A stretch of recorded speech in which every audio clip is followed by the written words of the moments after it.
এই নবদ্বীপ মায়াপুর থেকে আমরা একটা নতুন জায়গায় ছিলাম, সেটা হচ্ছে যে পরে আপনার শ্রীবাস অদ্বৈত মহাপ্রভুর জন্মস্থান। মায়াপুর থেকে টোটোতে আপনার বলে দিচ্ছি আপনাদের কত কিলোমিটার না রইলে, তো চলুন আমরা যেয়ে পরে আপনার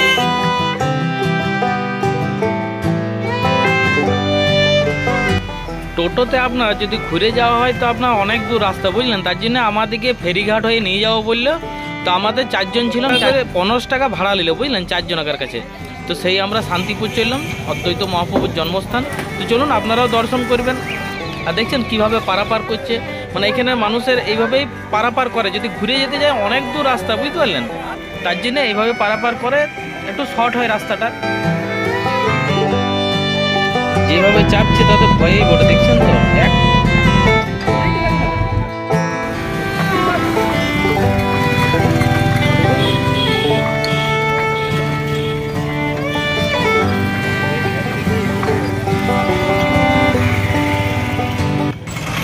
আমি আজকে চলে এসেছি আপনার নদিয়া জেলা শান্তিপুরে। তো শান্তিপুরে শ্রী শ্রী অদ্বৈত পাঠ বাবলা মন্দির, মানে আপনার এই যে মেন রোডটা দেখছেন, এই মেন রোডটা হচ্ছে কলকাতার থেকে বহরমপুর যাওয়ার মেন রোড। সেই মেন রোডের পাশেই হচ্ছে শ্রী শ্রী অদ্বৈত পাঠ বাবলা মন্দির। তো চলুন সেই বাবলা মন্দির, অদ্বৈত পাঠ বাবলা মন্দির পুরো আমবাগানে ভর্তি। মন্দিরগুলা দেখার শখ খুবই ছিল। মায়াপুর ধাম থেকে আপনার কিছু না হলেও 45 কিলোমিটার পড়লো আমাদের টোটোতে, সেটাও আবার কি ফেরিঘাট হয়ে শান্তিপুরের শ্রী শ্রী অদ্বৈত পাঠ বাবলা মন্দির।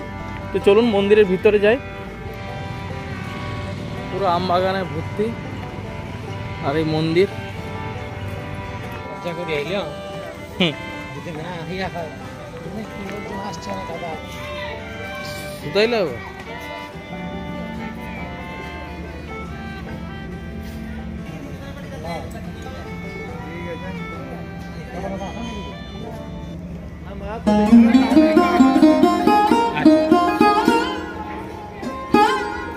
তো আমরা পৌঁছে গেছি অদ্বৈত মহাপ্রভুর জন্মস্থান।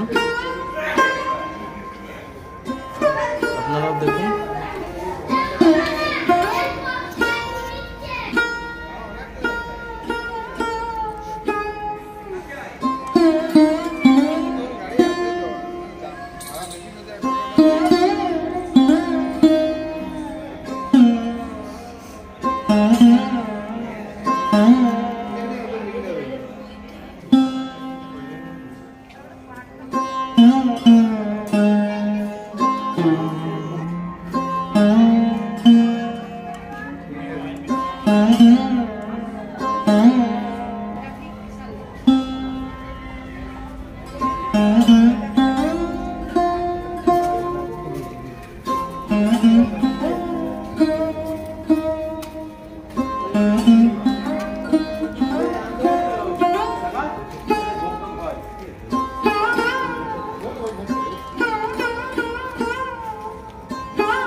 অদ্বৈত প্রভু সদাশিব, অদ্বৈত প্রভু এই ভগবানকে আহ্বান করে নিয়ে এসেছিলেন মহাপ্রভুকে।